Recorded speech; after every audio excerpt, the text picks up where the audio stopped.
Mother's Apple Crumb Cake Part 2. It has been said the Appalachia was a world in a world, a serpent without a home, dangling from trees with big lovely eyes. One could say, back up there on the loggers' trails, time didn't tick the same way it did for the rest of the world, to some it ticked backward. Things were different here. Lynn asked her mother why she hated a snow before Easter. She would take her hand and say, "Dear child, Easter has always been the time when anyone could smile, and how can you smile if you can't find the Easter eggs?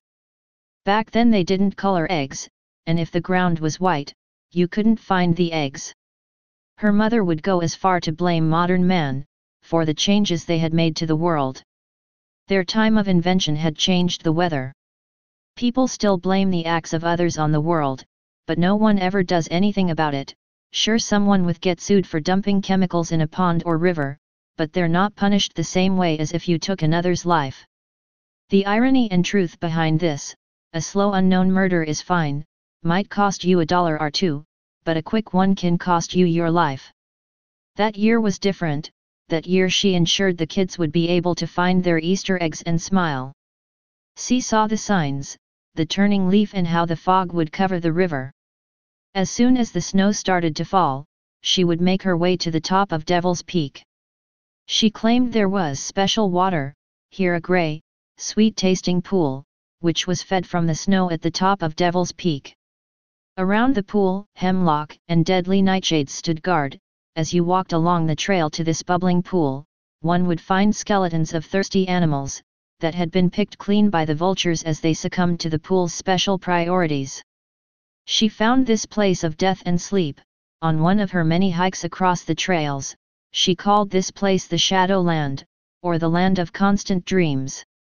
Lynn had never met her father. She was told stories by her mother. Once she said she took her father to the Shadowland and he didn't come back. Her mother would collect the gray water in old olive oil bottles that had been discarded into trash dumps in the woods of the sides of roads. This was her small way of recycling or reusing something that could harm the land. The snow came harder. Looking up, touching the sky, she would say, "The newcomers must pay for their sins against you, Earth Mother." With her bottles tucked away in a leather bag that her father had given her, she made the descent back down the mountain. Her father had waterproofed the leather bag with pine sap. He was a sap collector. She still had many of his tools, his hammer and the old metal spout and bucket he used for many years. Thinking to herself, as she made footprints in the snow, her father's tools would come in handy in the days ahead.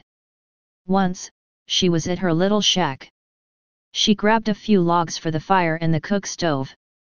Opening her leather bag, she placed the olive oil containers filled with the sweet gray water on the counter beside the stove.